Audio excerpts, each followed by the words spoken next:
So hello friends, today we discuss about some important silent words. आज हम जानने वाले हैं इंग्लिश के कुछ साइलेंट वर्ड्स के बारे में जो कि हमारे इंग्लिश में इम्पोर्टेंट रोल प्ले करते हैं। बात तो सही है। और उन इम्पोर्टेंट साइलेंट वर्ड्स को जानने के बाद आपके अंदर डाउट नहीं रह जाएगा। तो चलिए आपको पहले बताता हूँ। ये जो मैंने साइलेंट वर्ड्स बनाए हैं वो 3 टाइप्स के बनाए हैं। एक subject, second verb, third object. मतलब कि जो सब्जेक्ट के साइलेंट वर्ड्स होंगे वो इधर आएंगे, जो वर्ब के साइलेंट वर्ड होंगे वो इधर आएंगे एंड जो ऑब्जेक्ट होंगे साइलेंट वर्ड्स वो इधर आएंगे। So this video credit goes to my teacher Jyoti Mishra sir. So thanks sir for suggesting me this video. So इन साइलेंट वर्ड के कॉन्सेप्ट्स को समझने के लिए आप नोटबुक उठा लीजिए और नोटबुक पे नोट करते चले जाइए, तभी आपको समझ आएगा। अच्छा, हमको सिखा रिया है। तो चलिए देखते हैं। तो पहले हम सब्जेक्ट्स के साइलेंट वर्ड्स को पहले हम देखेंगे, डिस्कस करेंगे। तो सब्जेक्ट के साइलेंट वर्ड्स ऐसे साइलेंट वर्ड जिनमें पी साइलेंट रहता है। पी साइलेंट क्यों रहेगा? क्योंकि अगर किसी वर्ड में एन एस के पहले अगर पी आता है तो वहाँ पी साइलेंट रहता है। इस रूल को आप नोट कर लीजिए। तो यहाँ पे देखिए P N E U M O N I A. तो हम इसको पी को नहीं पढ़ते, एन हम पढ़ते हैं न्यूमोनिया। इसको हम पढ़ेंगे फ्रेंड्स निमोनिया। इस पी को साइलेंट होगा। इसका रीजन यही है कि अगर किसी वर्ड में एन और एस के पहले पी आ जाए तो पी साइलेंट है। एक और एग्जांपल पी साइलेंट का हम देख लेते हैं। P S Y C H O L O G Y, यहाँ पी साइलेंट है और हम इसको इधर से साइकोलॉजी पढ़ेंगे। ये पी साइलेंट क्यों है? Due to N S.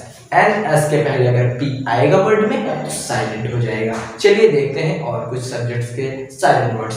जैसे कि सी साइलेंट वर्ड्स में है। सी कहाँ साइलेंट होता है? जैसे कि सब्जेक्ट है हमारा साइंस। साइंस जो है साइंस SCIENC, इस सी का उपयोग हमारे प्रोनाउंसिएशन में नहीं होता, ये साइलेंट होता है। तो इसको हम सब्जेक्ट की श्रेणी में रखे हुए हैं। तो चलिए चलते हैं हम और देखते हैं ऐसे कौन कौन से वर्ड्स साइलेंट पे हैं जो कि हमारे वर्ब्स हैं। तो देखते हैं हमारे जो वर्ड्स हैं वो एल साइलेंट है। एल क्यों साइलेंट होता है? अगर किसी वर्ड में एम एफ के डी के पहले, किस वर्ड के पहले एम एफ के डी में से कोई भी अगर अल्फाबेट हो उसके पहले एल आ जाता है तो उसको उस एल को हम साइलेंट पढ़ते हैं। तो देखते हैं एग्जांपल TAL के टॉक पढ़ेंगे हम इसको, क्योंकि इस एल को साइलेंट नहीं, इस साइलेंट कर देंगे बिकॉज ऑफ, क्योंकि यहाँ पे एल के जस्ट आफ्टर के है। हाँ, मतलब के जस्ट पहले हम एल को एग्जिस्ट किए हुए हैं तो ये यहाँ पे साइलेंट हो जाएगा। एक और एग्जांपल लेते हैं दूसरे साइलेंट वर्ड का। जैसे कि के क्यों साइलेंट होता है? Because of N. अगर एन के पहले, किसी वर्ड में एन के पहले के आ जाए, मैं इसलिए बोल रहा हूँ आपको, नोटबुक आप लेके इसको नोट कर लीजिए। अगर एन के पहले के आ जाए तो हम के को साइलेंट पढ़ते हैं। Example of first term no.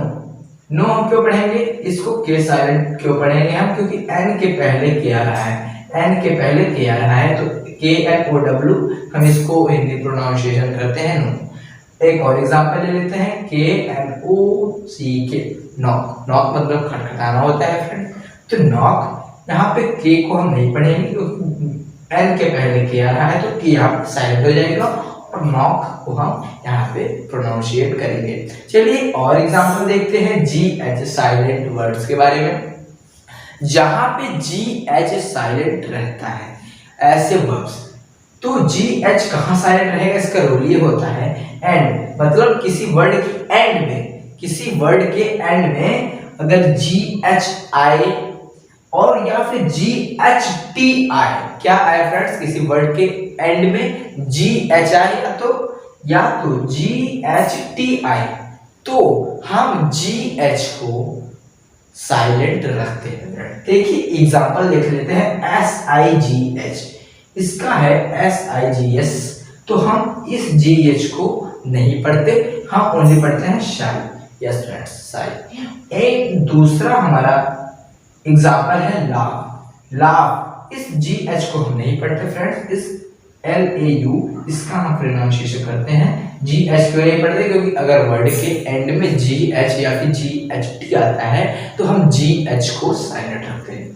तो यहाँ तक हमने सब्जेक्ट एंड वर्ब के साइलेंट वर्ड्स को देखा एंड अब बढ़ते हैं हम ऑब्जेक्ट के साइलेंट वर्ड्स की तरफ। तो फ्रेंड्स, अगर आप चैनल पे नए हो तो चैनल को सब्सक्राइब कर लीजिए और वीडियो अगर वैल्यूएबल लगती हो तो वीडियो की एक लाइक, और अगर वीडियो अगर आपको अच्छी ना लगे तो आप डिसलाइक भी कर सकते हैं। तो चलिए हम देखते हैं ऑब्जेक्ट के बारे में। ऑब्जेक्ट में बी साइलेंट वर्ड्स, जहाँ पे ऐसे ऑब्जेक्ट जहाँ पे बी साइलेंट होता है। चलो भाई देखो अब मैं क्या करता हूँ। एग्जाम्पल लेते हैं BOMB। यहाँ पे ये बी साइलेंट नहीं है, यहाँ पे एंड का बी साइलेंट है बिकॉज ऑफ, क्योंकि अगर एम के बाद बी आए, किसी वर्ड में एम के बाद बी आए या फिर टी के पहले बी आता है तो उस बी को हम साइलेंट रखते हैं। देखते हैं यहाँ पे BOMB, एम के बाद बी आया है तो इस रूल को ये बना रहा है तो ये बी यहाँ पे साइलेंट हो जाएगा। तो यहाँ पे हम लिखेंगे बॉम्ब, इस बी को हम प्रोनाउंशिएट नहीं करेंगे। देखते हैं बी से बनने वाले ऑब्जेक्ट के एक और एग्जांपल, जैसे कि डाउट। इसको हम डाउट पढ़ते हैं, इस बी को हम नहीं पढ़ते बिकॉज ऑफ यहाँ पे रूल क्या कहता है, अगर टी के पहले भी बी आता है तो उस बी को हम साइलेंट कर देते हैं। तो यहाँ पे डाउट पढ़ा जाएगा DOUBT का हम बी साइलेंट रहेंगे तो बी साइलेंट हो जाएगा, तो डाउट इसका प्रोनाउंसिएशन होगा। चलिए और देखते हैं ऑब्जेक्ट में जहां डी साइलेंट होता है। डी वर्ड साइलेंट कहाँ होते हैं? डी वर्ड साइलेंट होते हैं जी के पहले। अगर किसी वर्ड में जी है और उसके पहले, जस्ट पहले अगर आपको डी देखने को मिलता है तो उस डी को आप साइलेंट वर्ड्स में रखोगे। देखते हैं एग्जांपल के तौर पे BRIDGE, इसको हम ब्रिज पढ़ते हैं। ये जो जी के पहले डी है उसको हम नहीं प्रोनाउंशिएट करेंगे बिकॉज ऑफ जी के पहले अगर वर्ड्स में डी आए तो उस डी को हम साइलेंट रख देते हैं। एक और एग्जांपल लेते हैं HEGDGE, ये हेज होता है फ्रेंड्स, इसकी हिंदी मीनिंग होती है झाड़ी। झाड़ी एक ऑब्जेक्ट है। तो देखते हैं HEDGE, यहाँ पे जी के पहले डी आया है तो हमने डी को साइलेंट वर्ड्स में रखा है। हाँ, और देखते हैं यहाँ पे ऑब्जेक्ट्स में एन साइलेंट होता है। एन साइलेंट, एन क्यों साइलेंट होगा? एन अगर किसी वर्ड्स में एम के बाद एन आता है, एम के बाद एन आता है, हाँ एम है फिर एन आ रहा है तो एन कहाँ, वहां पे साइलेंट हो जाएगा फ्रेंड्स। तो देखते हैं एग्जांपल के तौर पे COLUMN, कॉलम। इसको हम इस एन को नहीं पढ़ेंगे, हम ओनली बोलेंगे कॉलम। यस फ्रेंड, इस एन को क्यों नहीं प्रोनाउंशिएट करेंगे? बिकॉज ऑफ अगर रूल ये कहता है एम के जस्ट आफ्टर अगर एन आता है तो वो एन साइलेंट हो जाएगा। एक और एग्जांपल है ऑटम।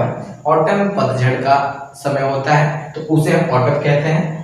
इस एन को प्रोनाउंशिएट नहीं किया जा सकता बिकॉज ऑफ एन के जस्ट आफ्टर अगर एन आता है तो एन साइलेंट हो जाता है फ्रेंड्स, आज की इस वीडियो हमने इंपॉर्टेंट साइलेंट वर्ड्स के बारे में डिस्कस किया। अगर आपको हर लेटर की एक पर्टिकुलर वीडियो चाहिए कि इस लेटर से इतने साइलेंट वर्ड्स है, इस लेटर से इतने साइलेंट वर्ड्स है एंड उनके रीजन क्या है कि वो साइलेंट हो रहे हैं, तो उसके लिए कमेंट कर दीजिए, मैं आपके लिए एक पर्टिकुलर वीडियो बना दूंगा हर लेटर्स के लिए। तो फ्रेंड्स, आज की इस वीडियो में इतना ही। वीडियो एक थोड़ा सा भी अच्छी लगी है तो वीडियो को एक छोटा सा लाइक कर दीजिए और हमारे चैनल को कर दीजिएगा सब्सक्राइब।